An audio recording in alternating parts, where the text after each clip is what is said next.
Okay, so here we go, folks. This is my very first tutorial, and we're going to go over how to set up a PlayStation Nav controller to work on your PC. So, in order to get this to work, you need three pieces of hardware. The first thing, obviously, is a PlayStation Nav controller. You also need a mini USB cable. At least initially, you can either use that to play if you want to do it wired, or we will be doing wireless, but you need the USB cable to get it initially paired. And finally, if you are going to go the wireless route, you need to have a USB dongle. So, in order to get this to work, you need two pieces of software. One is Motion and Joy, which is the drivers that we're going to be using. The other is called Better DS3. That's a way to figure the controller. It's a little bit cleaner than what Motion and Joy does. It doesn't do anything extra, but I like using it a little bit better. So basically, what you need to do is get these two pieces. For Motion and Joy, just go to the downloads, download, download again, save the file, and this other piece, Better DS3, go there, download, and boom, there you go. So you've got your hardware, you've got your software installed. First thing that we need to do now, open up the DS3 Motion and Joy software. The color scheme is a little questionable. Can't do anything about that. What you want to do is go to the driver manager because we're again just using this for drivers. Now I already have it installed, but basically you should see two things. I've got my PlayStation Nav controller plugged in via USB, and the other one is going to be the wireless USB dongle. So you should have those two. Select them, tell it to load driver. When it first sees them, you're probably going to have a red X over here. Once you get the drivers loaded, you'll change to the green check mark, and you know you're good to go. The other thing you need to do if you're going to go wireless is go to the Bluetooth pair. Now, what it should show is that your Bluetooth adapter will show up here, and down here, this will probably not have anything because if it won't be paired.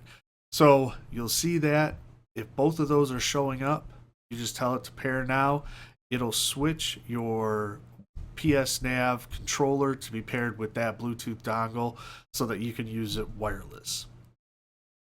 Alright, so once you have the drivers installed, you can open up Better DS3, and this is how you actually get the controller configured based on the game that you want to play. What you'll see is you've got the controller, it'll show you the battery, it'll show you your Bluetooth pairing. You can create new profiles, and there's different types. So if it has native Xbox controller support, you can use the X input. If you have a game that doesn't accept controllers, you can still use keyboard and mouse to be able to use the nav controller. So let's start with ArmA 3. It has native support for controllers, and I created a profile. And this is one of the reasons that I like Better DS3 is because it has this graphic layout so you can see the buttons. It also has this where it'll actually dim out everything that's not on the nav controller so that you don't have to try to remember what buttons you're dealing with. When you go, it'll show the buttons. You can select, and this is looking at it as if this were an Xbox controller, and you can map it to whatever button on an Xbox controller that you want. Now, when you're doing movement, this is set up so it's just like the joystick on the nav controller or on the 360 controller so that you can move forward, backward, side to side, however you want to do it. You don't have to have everything mapped.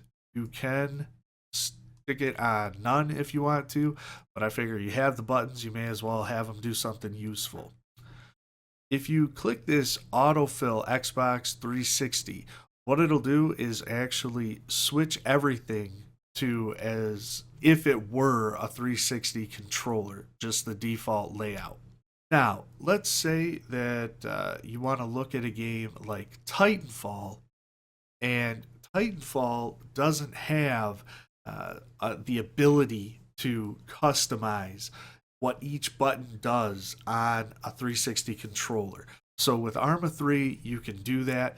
You can map anything anywhere. It doesn't matter. With Titanfall, they have specific layouts that you can choose. So when you create that, instead of having everything be just the default layout, because then you're only going to be allowed to have what the buttons do based on what Titanfall has it set up.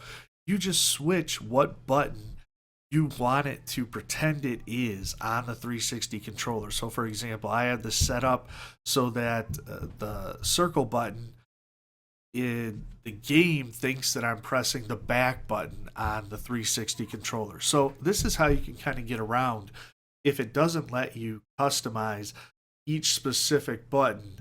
You can still make it do whatever you need it to do just by going in game, looking at what the loadout is, and then just switching this profile to whatever button it is that you want it to do. Now, if you have a game that maybe doesn't have good controller support, you can just tell it a keyboard layout. And again, what you're doing is just having it assigned to specific keys. And so with the Battlefield 4, I don't have it set up for any of the other buttons to do anything, but for the joystick, it's just the regular keyboard movement key. So you can do the front, back, side to side. You can do this with basically any game. It doesn't have to have controller support in order for you to be able to use the nav. So that's one of the nice things about this. You can take some games that don't have that support and still develop something so that you can comfortably use the nav controller with your mouse. Now that we have everything set up, let me show you what it looks like when you're actually in game playing with the nav controller.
Battle of attrition. Target and destroy all enemy forces.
Well, that's about all I have for you. If you have any questions, go ahead and shoot them to me. I'll do my best to answer them. I appreciate you watching. If you want to give me a like, give me a subscribe, do what you got to do. Have fun. Take care.